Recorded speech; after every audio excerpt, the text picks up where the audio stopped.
Telugu television సినీ ఇండస్ట్రీలో anchor అనగానే ముందుగా గుర్తొచ్చే పేరు Suma Kanakala. Star hero cinema event అయినా, భారీ ప్రీ రిలీజ్ ఫంక్షన్ అయినా, అవార్డు వేడుకైనా అభిమానులతో నిండిన ఆడిటోరియంలో గంటల తరబడి కార్యక్రమాన్ని ఉత్సాహంగా నడిపించాలంటే నిర్వాహకుల మొదటి ఎంపిక సుమనే. కొత్త యాంకర్లు ఎంతమంది వచ్చినా ఇప్పటికీ సుమ స్థానాన్ని భర్తీ చేయలేకపోయారు. దానికి కారణం ఆమె అనుభవం, మాట తీరు, కామెడీ టైమింగ్, స్టేజ్పై పరిస్థితిని చక్కగా హ్యాండిల్ చేసే సామర్థ్యం. ఇటీవల జరిగిన వారణాసి సినిమా ఈవెంట్ కూడా దీనికి మంచి ఉదాహరణ. టెక్నికల్ సమస్యల కారణంగా కార్యక్రమం చాలా ఆలస్యంగా ప్రారంభమైంది. సాధారణంగా ఇలాంటి పరిస్థితుల్లో ప్రేక్షకులు అసహనానికి గురవుతారు. కానీ సుమ తన చమత్కారమైన మాటలు, సరదా పంచులు, ప్రేక్షకులతో ఇంటరాక్షన్ ద్వారా కార్యక్రమాన్ని విజయవంతంగా పూర్తి చేసింది. ఆమె స్థానంలో మరో యాంకర్ ఉంటే ఈవెంట్ అంతగా సక్సెస్ అయ్యేది కాదనే అభిప్రాయం సినీ వర్గాల్లో వినిపిస్తోంది. అందుకే టాలీవుడ్లో స్టార్ హీరోల సినిమాల ఈవెంట్లకు సుమనే హోస్ట్గా ఉండాలని నిర్మాతలు, దర్శకులు, హీరోలు కూడా కోరుకుంటారు. ఎలాంటి వివాదాలు లేకుండా, ఎవరిని ఇబ్బంది పెట్టకుండా అందరినీ గౌరవిస్తూ కార్యక్రమాన్ని ముందుకు నడిపించే ఆమె శైలి ప్రత్యేక గుర్తింపు తెచ్చిపెట్టింది. ఇలా స్టార్ యాంకర్గా కొనసాగుతున్న సుమ కనకాల ప్రస్తుతం తెలుగు టెలివిజన్ రంగంలో అత్యధిక పారితోషికం అందుకుంటున్న వారిలో మొదటి స్థానంలో ఉందని ప్రచారం జరుగుతోంది. వివిధ మీడియా కథనాల ప్రకారం ఆమె ఏడాదికి దాదాపు 12 కోట్ల వరకు సంపాదిస్తున్నట్లు సమాచారం. ఒక్కో సినిమా ప్రీ రిలీజ్ ఈవెంట్కు 4 లక్షల నుండి 10 లక్షల వరకు పారితోషికం తీసుకుంటుందని సినీ వర్గాల్లో ప్రచారం ఉంది. హీరో, సినిమా స్థాయి, కార్యక్రమం వ్యవధి, ప్రయాణం వంటి అంశాలను బట్టి ఈ రెమ్యునరేషన్ మారుతుందని చెబుతున్నారు. సినిమా ప్రమోషన్ ఇంటర్వ్యూలకు కూడా సుమకు ప్రత్యేక డిమాండ్ ఉంది. ఒక్కో ఇంటర్వ్యూకు దాదాపు 3 లక్షల వరకు తీసుకుంటుందని సమాచారం. ముఖ్యంగా స్టార్ హీరోల సినిమాలకు ప్రమోషన్లలో ఆమె చేసే ఇంటర్వ్యూలకు ప్రేక్షకుల్లో మంచి ఆదరణ ఉంటుంది. ఇక టెలివిజన్ షోల విషయానికి వస్తే ప్రస్తుతం ఈటీవీలో ప్రసారమవుతున్న సుమ అడ్డా వంటి కార్యక్రమాలకు హోస్ట్గా వ్యవహరిస్తోంది. ఒక్కో ఎపిసోడ్కు సుమారు 2,50,000 వరకు పారితోషికం అందుకుంటోందని తెలుస్తోంది. యాంకరింగ్తో పాటు నటిగా కూడా సుమ మంచి గుర్తింపు సంపాదించింది.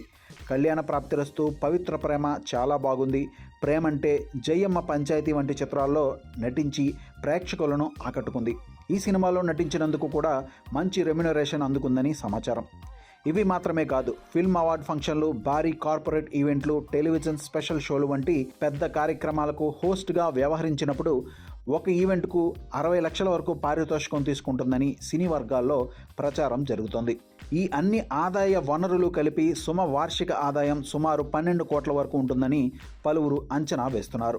ఆశ్చర్యకరమైన విషయం ఏమిటంటే ఈ ఆదాయం టాలీవుడ్లోని పలువురు మీడియం రేంజ్ హీరోల కంటే ఎక్కువగా ఉండటం.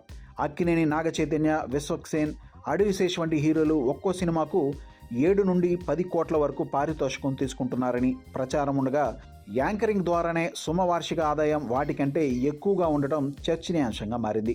సుమ కేవలం యాంకర్ మాత్రమే కాదు, విజయవంతమైన వ్యాపారవేత్త కూడా.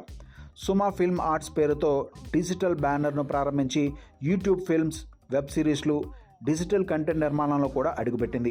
భవిష్యత్తులో నిర్మాణ రంగంలో మరింత విస్తరించాలని ప్రయత్నిస్తోంది. సుమ కెరీర్లో ఎన్నో రికార్డులు కూడా ఉన్నాయి. పంచావతారం కార్యక్రమానికి 2010లో ఉత్తమ యాంకర్గా నంది అవార్డు అందుకుంది. అలాగే ఈటీవీలో ప్రసారమైన స్టార్ మహిళా కార్యక్రమం 2000కు పైగా ఎపిసోడ్లు పూర్తి చేసి లెమ్కా బుక్ ఆఫ్ రికార్డ్స్లో స్థానం సంపాదించింది. తెలుగు టెలివిజన్ చరిత్రలో అత్యంత విజయవంతమైన మహిళా కార్యక్రమాల్లో ఒక్కటిగా నిలిచింది. ఇక క్యాష్ షోతో కూడా దాదాపు 2 దశాబ్దాల పాటు ప్రేక్షకులను అలరించింది. సుమ విజయానికి మరో కారణం ఆమె నిరంతరం తనను తాను మార్చుకుంటూ ఉండడమే. కాలానికి అనుగుణంగా తన యాంకర్ స్టైల్ను మార్చుకోవడం, సోషల్ మీడియాలో కూడా యాక్టివ్గా ఉండడం, యూట్యూబ్ ద్వారా అభిమానులకు మరింత చేరువ కావడం ఆమెను కొత్త తరం ప్రేక్షకులకు కూడా దగ్గర చేసింది.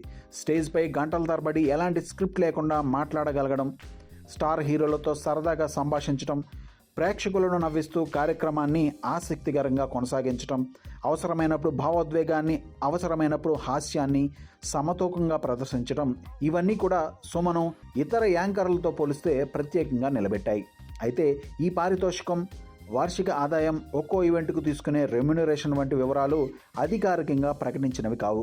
వివిధ మీడియా కథనాలు, సినీ వర్గాల్లో ప్రచారంలో ఉన్న సమాచారం ఆధారంగా మాత్రమే ఈ వివరాలు చెప్పబడుతున్నాయి. ఏదేమైనా తెలుగు బుల్లితెరపై స్టార్ యాంకర్ అంటే ఇప్పటికీ మొదట గుర్తొచ్చే పేరు సుమ కనకాలనే అనడంలో ఎలాంటి సందేహం లేదు.